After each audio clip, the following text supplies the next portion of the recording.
is listen, I take full responsibility for that loss this past Sunday.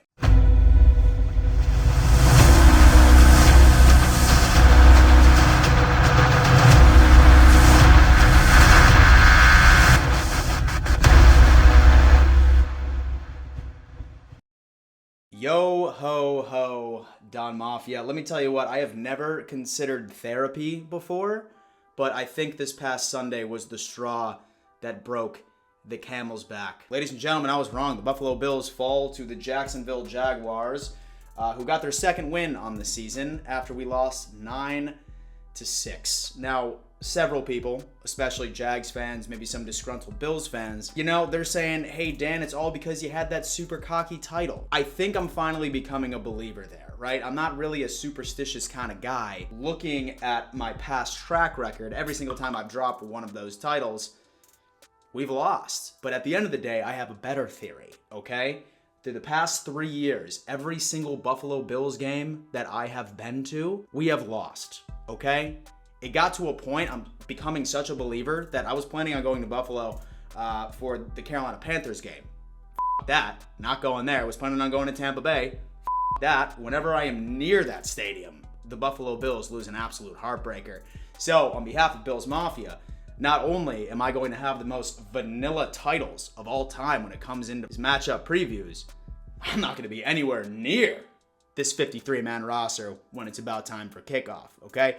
Now, it's funny because I have been absolutely getting bombarded in the comments section from a lot of Jags fans, from disgruntled Bills fans, like I said, and a lot of them were like, oh, Dad, this didn't age well, dude. Well, you know what, dude? When you were 7 years old and you told your teacher, Miss Johnson, when I'm an adult, I'm gonna be a doctor. Well, now you're unemployed and have 7 DUIs. That didn't age well either. My point is that I could legitimately sit down, break down the data, break down matchups, and I can give you my best prediction, right? That's what sports personalities do.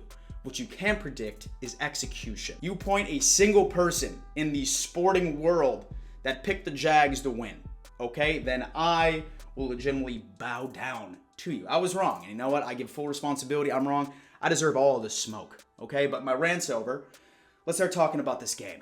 Okay, first off, let's go on ahead and talk about the positives. This is going to be probably one of the shortest segments in my entire YouTube career. The only positive that we had was our defense.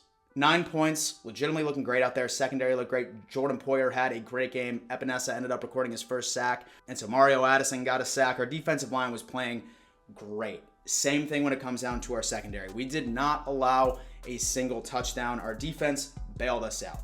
And when your defense makes a team only score 9 points, there is no excuse. You should win that game. Our offense completely shit the bed. 110%. Now, there's a couple of things to blame here. In my opinion, it comes down to two. Number one, the offensive line, which at the end of the day, we're plagued with injuries. Let's be completely honest with ourselves. With Feliciano out, that hurts. That means that Darrell Williams needs to move over to a position that he's not even comfortable with, and he's getting absolutely, completely destroyed.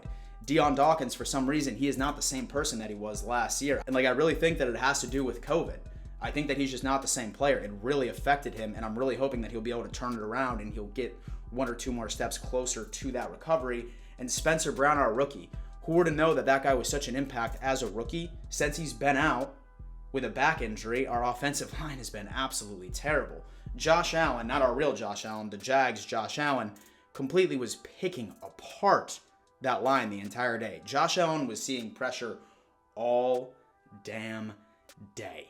Then a lot of it also had to do with the fact of our play calling with Brian Dable. Listen, honestly, I'm actually really curious. I'm going to go on ahead and I'm going to see if I can bring somebody else on the Bills side of things and ask them what are the key differences between what Dable did in 2020 to what he is currently doing now, because this is not the same offensive coordinator. Did this guy legitimately get hired as a head coach this year, changed his name, and then some random dude off the street changed his name to Brian Dable? He's starting to call plays for us. It's just not the same. We still try and commit to the damn run game. I know it's important, but we clearly just don't have the personnel on the running back side of things, and then we definitely don't have it on the offensive line. We're so used to pass blocking. And with all of our key players out, it's becoming an even bigger issue.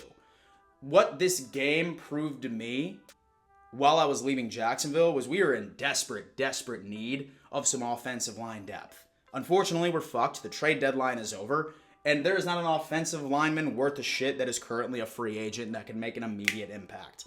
What we're going to have to do is we're going to have to make some adjustments, and we're going to have to work with what we have. Last year, the Kansas City Chiefs ended up making it to the Super Bowl with an absolutely god-awful offensive line. But one thing I will say is that whoever is hurt needs to hurry up and get healthy. Because I swear to God, the second that we go up against Tampa Bay and we're going up against that front seven, Josh Allen is in serious danger of being hurt. Okay? I mean, I could even argue with you that Josh Allen is probably, I would say, in some danger against the Jets coming up on this Sunday. They have a very good front four. They give great pressure. They can stop the run. Okay? So at the end of the day, we have to figure something out. We need to start rotating offensive linemen. If I'm putting this loss on anybody at all when it comes down into that game plan, it would 1,000% have to be on the offensive line. 1,000% would have to be on that offensive line.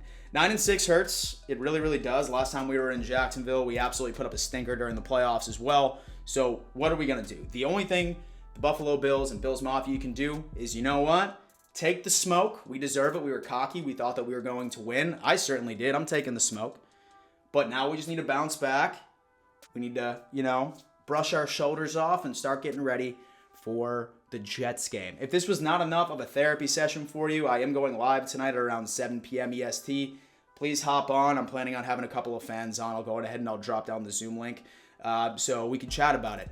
Dom Mafia, thank you so much for tuning in to yet another edition of the Dom Mafia Report. I promise you no more cocky titles. And so I will be at least 300 miles away from every single Buffalo Bills game from now on. We will see you in a couple hours when I go live. And before I let you go, you better always remember, let's go Buffalo.